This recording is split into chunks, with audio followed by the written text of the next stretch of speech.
Ilang bahagi po ng Metro Manila ang maaaring makaranas ng tsunami sakaling magkaroon ng malakas na lindol. Kaya mga residente inihahanda ng mga otoridad. May ulat on the spot si Jay Sabale. Okay? Maris, isang nga tsunami drill ang sinagawa kaninang umaga dito sa May Navotas. Narito ang report.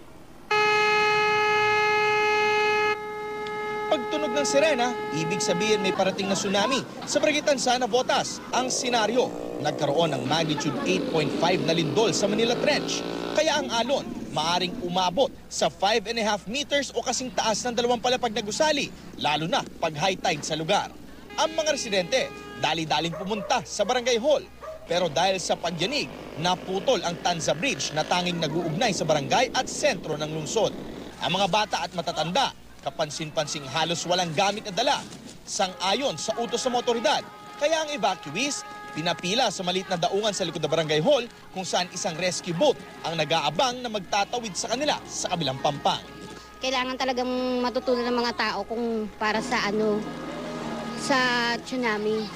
Malaking bagay sa amin para napaghahandaan namin ang mga sakunang darating sa amin.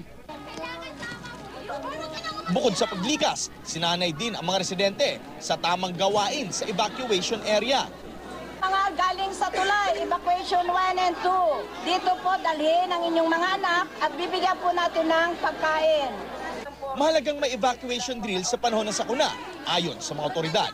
Yung ibang mga residente, they take for granted, parang biro lang sa kanila, pero sana ang mga residente natin ay matuwa na merong ganitong mga pagsasanay para kung dumating yung ating kalamidad ay nakahanda tayong pare-pareho. Nasa 24,000 ang populasyon ng barangay at kapag nagka-tsunami, nasa 80% ng mga residente ang apektado. Umaasa ang mga otoridad na ang mga nakasali sa drill ang siyang magtuturo sa mga hindi nakasama, tulad ng batang si Jaylin.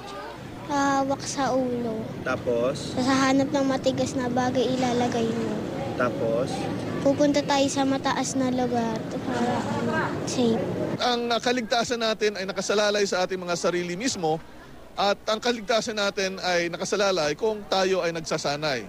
Alam na natin ang gagawin bago pa man mangyari yung mga paglindol at tsunami.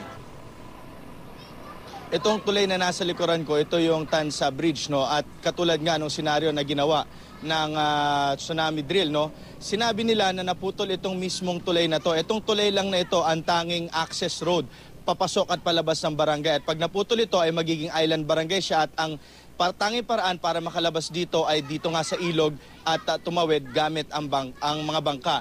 At paglilinaw ng PVOX, hindi sila nananakot. Mas mainam na raw na pinaghahandaan ang mga sakunang maaring tumama sa atin. At yan muna ang latest mula dito sa Navotas. Balik sa Maris. Maraming salamat, Jay Sabale.